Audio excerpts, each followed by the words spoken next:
Assalamualaikum dear students, I am Subahat Goel, your physics teacher. As you know हम unit 6 study कर रहे हैं और यूनिट 6 में हम लोग अभी तक पढ़ चुके हैं वर्क के बारे में, एनर्जी के बारे में और काइनेटिक एनर्जी के बारे में.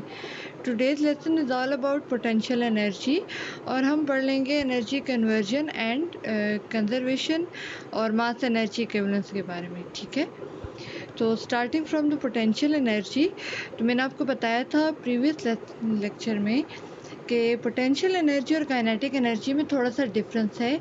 और वो डिफरेंस हमारे पास क्या कब आ जाता है कि kinetic energy it is the energy possessed by a body due to its motion ना. जब एक बॉडी मूव कर रही होगी तो आप कहेंगे कि इस बॉडी में काइनेटिक एनर्जी है. But if a body possesses some energy due to its position, तो आप उसको कहेंगे कि ये पोटेंशियल एनर्जी है इसमें. ठीक है ना. और मैंने आपको कुछ उसकी एग्जांपल्स दिखाई थी, कुछ हम रिपीट कर लेते हैं कि अगर एक आपके पास स्विंग है, झूला है, और आप उसको पीछे की तरफ खींचते हैं, तो जब तक आप उसको पीछे लेकर जाते हैं तो पोटेंशियल एनर्जी गेन कर लेता है और ऑन रिलीजिंग आप देखते हैं कि वो खुद ब खुद जो है ऑसिलेट होने लग जाता है. ठीक है ना. तो वो जब ऑसिलेट कर रहा होता है तो उसकी पोटेंशियल एनर्जी कन्वर्ट हो रही होती है काइनेटिक एनर्जी में. ठीक है. इसके अलावा डैम में आप देखते हैं कि जब पानी ऊपर से नीचे गिरता है, डैम में आता है, तो इनिशियली पानी में पोटेंशियल एनर्जी होती है, जब वो नीचे गिर जाता है तो उसकी पोटेंशियल एनर्जी कन्वर्ट हो जाती है काइनेटिक एनर्जी में. सिमिलरली मैंने आपको एक स्प्रिंग की एग्जांपल दी थी कि जब आप स्प्रिंग को खींच लेते हैं तो स्प्रिंग के अंदर आ जाती है पोटेंशियल एनर्जी. ठीक है. तो इसी तरह अब हम यहाँ पर हम आज पढ़ते हैं पोटेंशियल एनर्जी को. तो unlike just like other physical quantities, potential energy is also physical quantity, जिसकी हम डेफिनेशन पढ़ेंगे, हम उसका फार्मूला पढ़ेंगे, हम उसके यूनिट के बारे में भी पढ़ेंगे. ठीक है ना. तो सबसे पहले हम देख लेते हैं पोटेंशियल एनर्जी की डेफिनेशन. तो the energy possessed by a body due to its position is called potential energy. मैंने यहाँ पर हर जगह पर पोटेंशियल एनर्जी को पी डॉट ई के साथ रिप्रेजेंट किया हुआ है. ठीक है ना. जहाँ भी पी ई लिखा हुआ है इसका मतलब है ये पोटेंशियल एनर्जी है. तो डेफिनेशन हमें ये बताती है कि वो एनर्जी जो एक बॉडी में पाई जाती है अपनी पोजीशन की वजह से, वो कहलाती है पोटेंशियल एनर्जी. ठीक है ना. ये एक जनरल सी डेफिनेशन है, एक रफ सी डेफिनेशन है. आप इसको बहुत फिर अदर फॉर्म्स में चल जाते हैं तो और मज़ीद उसको आप स्पेसिफाई कर सकते हैं ना. तो ये तो हमारे पास पोजीशन की वजह से आ गई. इसका मतलब क्या है हम ये भी देखते हैं. पहले देख लें मैथमेटिकली क्या है पोटेंशियल एनर्जी का. ये फार्मूला है. Potential energy is equal to M G H. M क्या है आपके पास, मास है. एच आपके पास हाइट है, कितनी हाइट पे आप ऑब्जेक्ट को या कितने डिस्टेंस पे आप ऑब्जेक्ट को खींच रहे हैं या उसको उसमें पोजीशन चेंज कर रहे हैं. और जी जो है मेरे पास ये एक्सेलरेशन है, ग्रेविटेशनल एक्सेलरेशन है.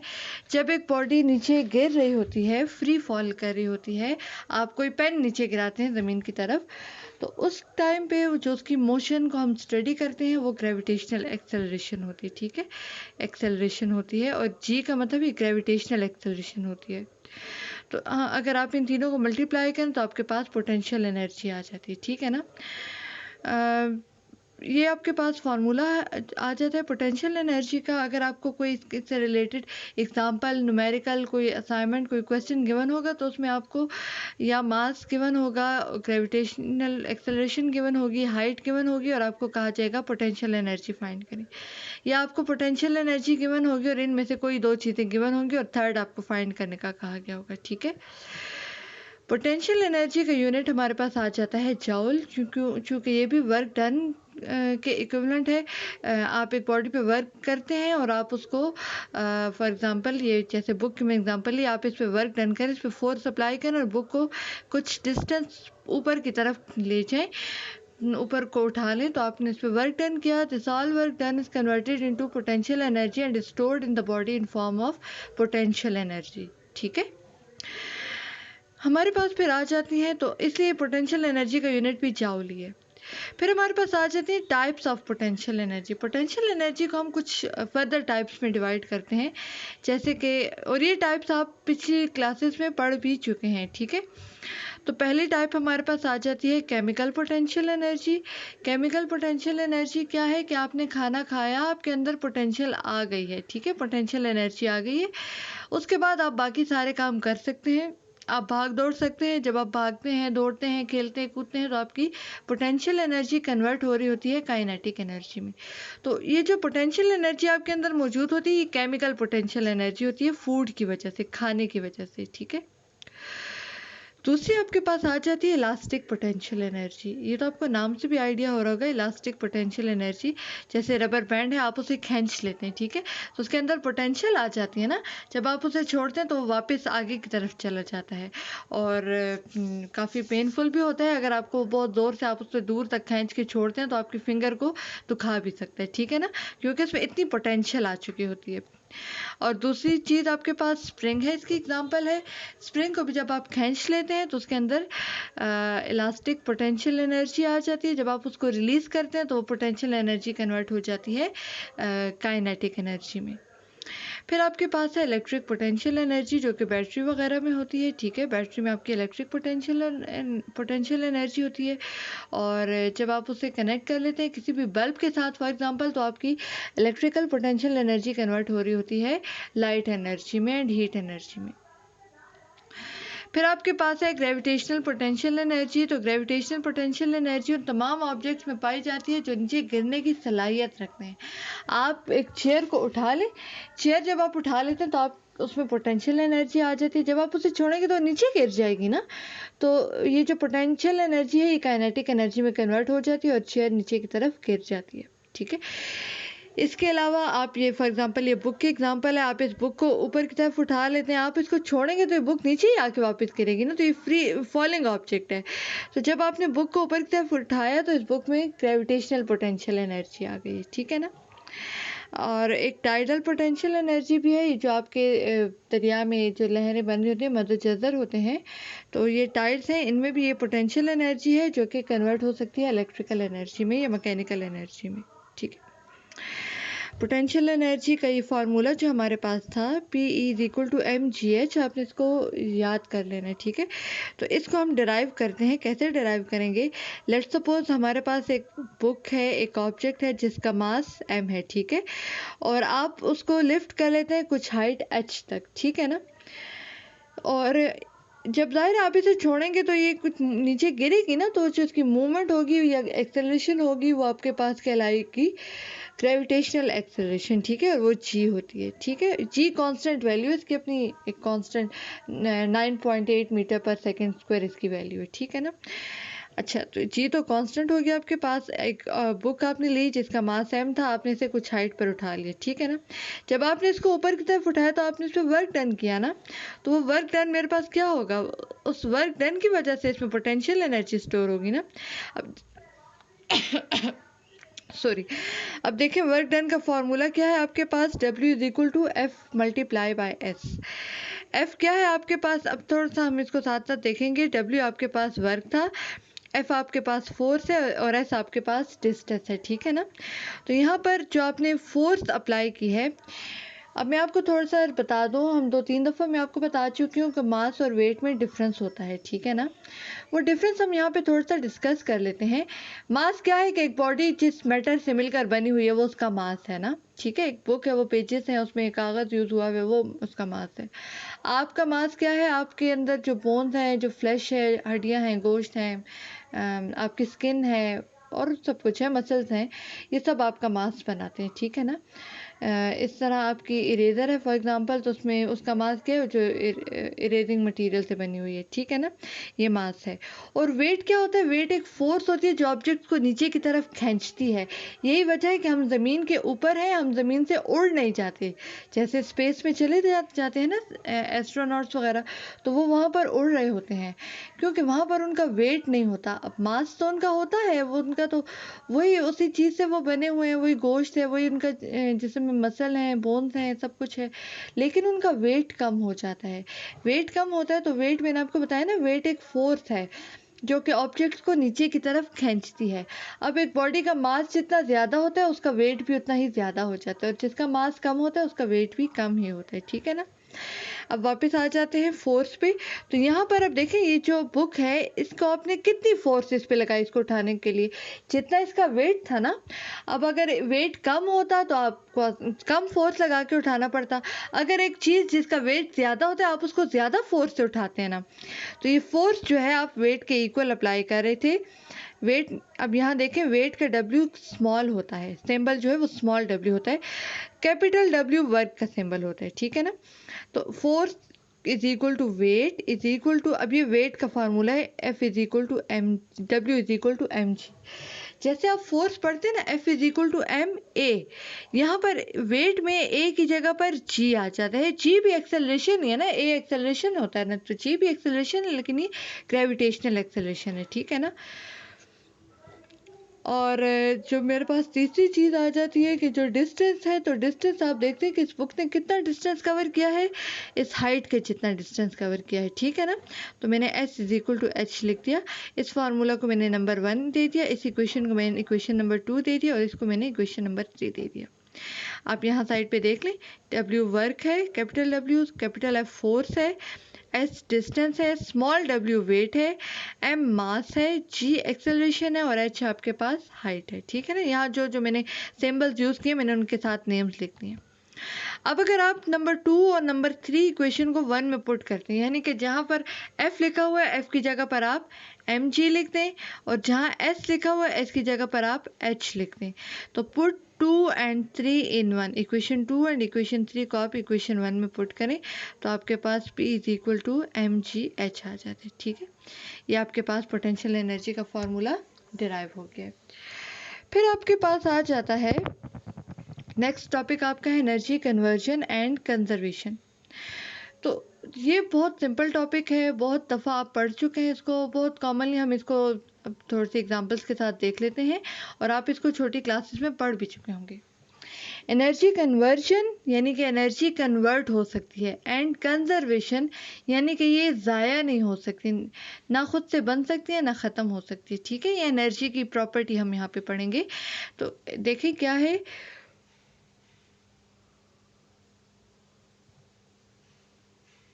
ये रूल हमें क्या कहता है एनर्जी कन्वर्जन एंड कंजर्वेशन का, कि energy can neither be created nor destroyed. ना तो आप एनर्जी को क्रिएट कर सकते हैं, खुद से बना सकते हैं, ना ही आप इसको डिस्ट्रॉय खुद से ख़त्म या ज़ाया कर सकते हैं। But it can be converted from one form to another form. लेकिन आप इस एनर्जी को एक फॉर्म से दूसरी फॉर्म में कन्वर्ट कर सकते हैं, ठीक है। अब वो एक फॉर्म से दूसरी फॉर्म में कन्वर्ट करने का क्या मतलब है, हम कुछ इसकी एग्जांपल्स देख लेते हैं। फॉर एग्ज़ाम्पल आपके पास एक डैम है, तो डैम में जब पानी ऊपर आपके पास रिजर्वायर में होता है तो उसमें पोटेंशियल एनर्जी होती है। जब वो पानी नीचे गिर जाता है तो उसकी पोटेंशियल एनर्जी काइनेटिक एनर्जी में कन्वर्ट होती है, ठीक है। उसके बाद आपके पास नीचे टरबाइंस लगे होते हैं, बड़े बड़े ब्लेड्स लगे होते हैं फ़ैन की तरह, तो वो ब्लेड्स घूमने लग जाते हैं पानी की वजह से, तो आपकी जो काइनेटिक एनर्जी थी वो कन्वर्ट हो रही होती है फिर मैकेनिकल एनर्जी में। मैकेनिकल का मतलब जहाँ ऑब्जेक्ट्स मूव कर रहे होते हैं ना, वो मैकेनिकल एनर्जी होती है।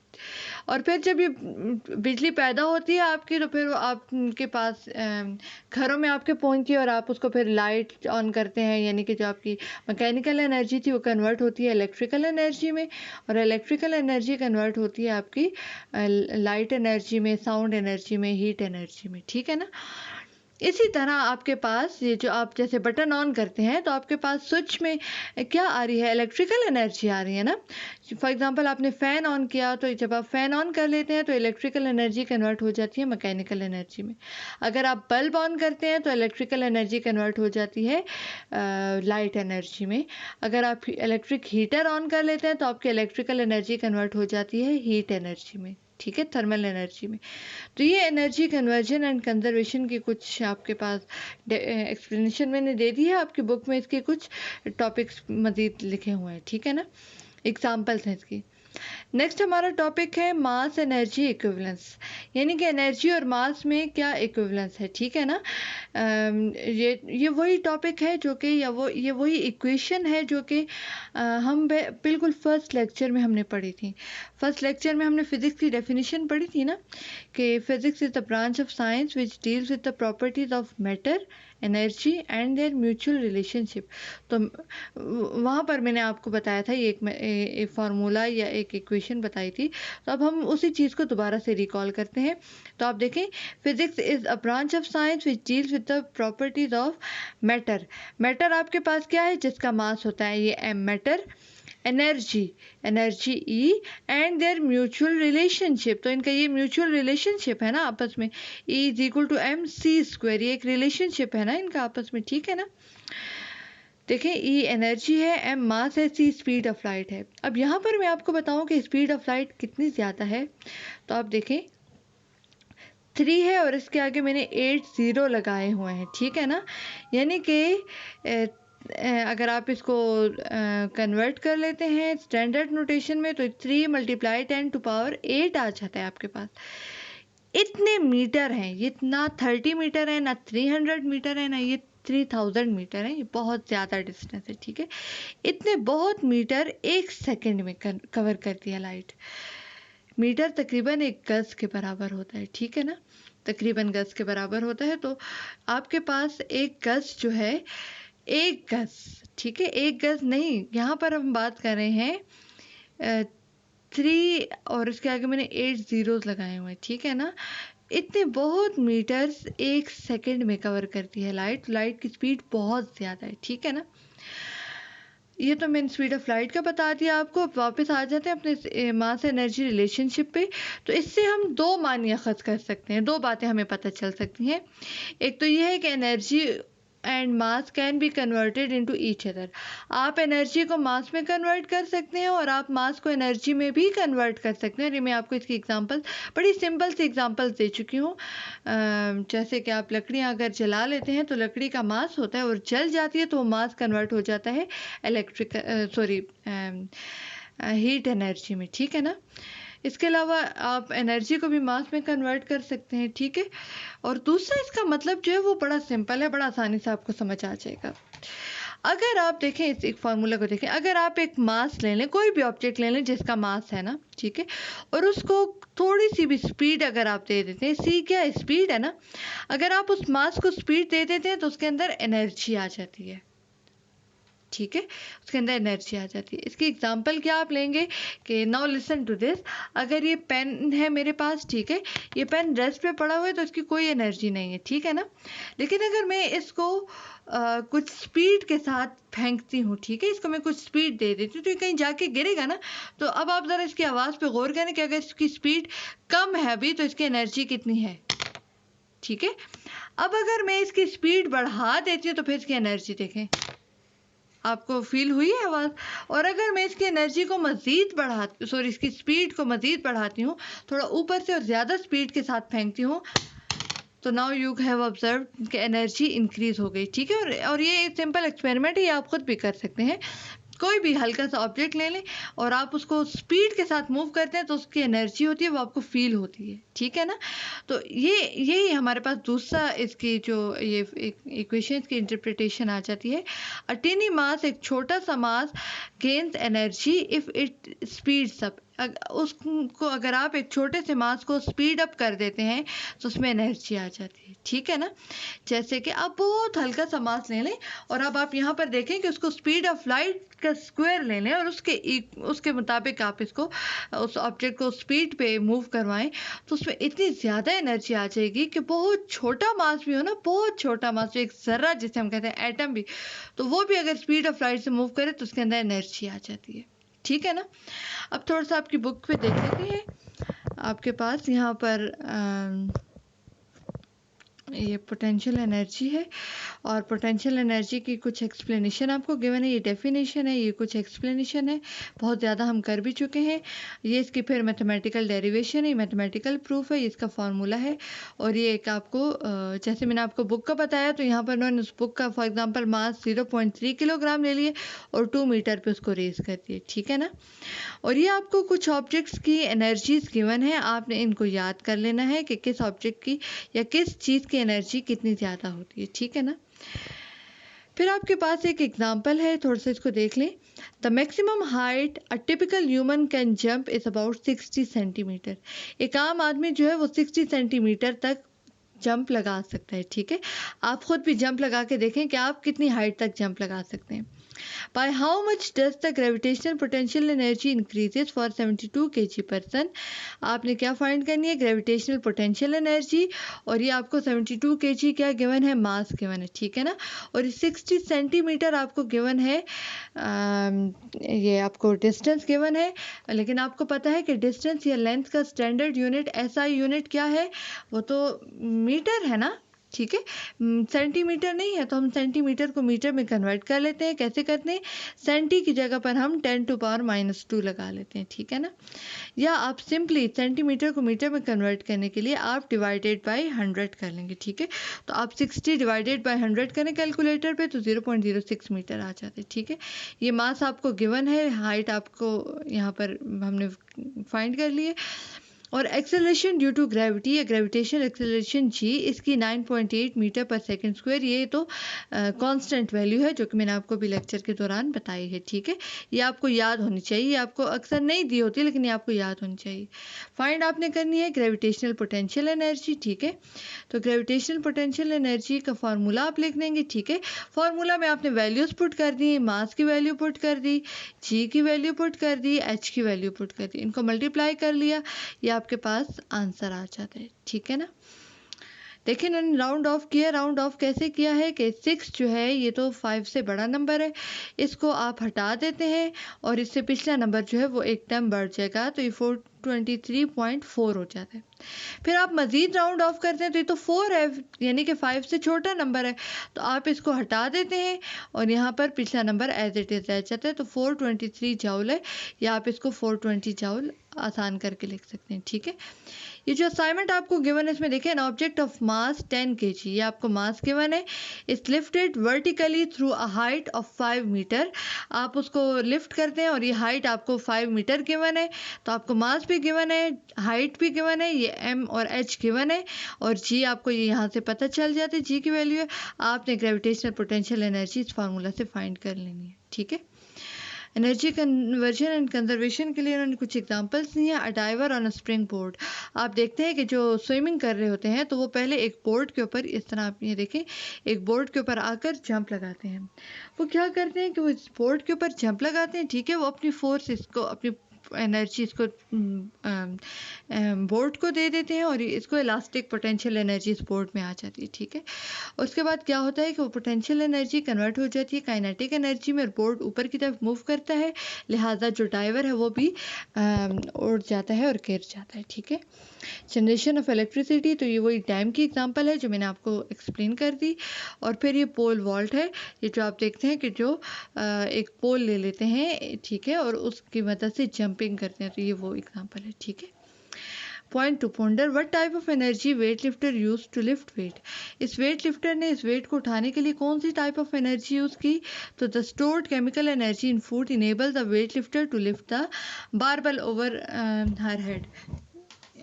यहाँ पर जो इन्होंने एनर्जी बताई वो केमिकल एनर्जी है, यानी आप देखते हैं कि जो वेट लिफ्टर्स होते हैं ना, जो बॉडी बिल्डर्स होते हैं, वो खुराक अपनी बहुत ज़्यादा अच्छी करते हैं, क्योंकि जितना उन्होंने खाना खाया होता है वो उनकी potential energy chemical potential energy में कन्वर्ट हो जाता है, और उसी एनर्जी को यूटिलाइज करते हुए दीगर सारे काम कर सकते हैं, ठीक है।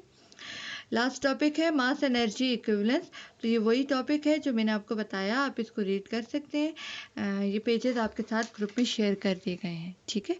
आप इसको पढ़ लें, ये क्वेश्चन एग्जांपल्स और असाइनमेंट करें। If you find any difficulty feel free to ask me, ठीक है। और please subscribe the channel. Thank you जी, अल्लाह हाफिज़।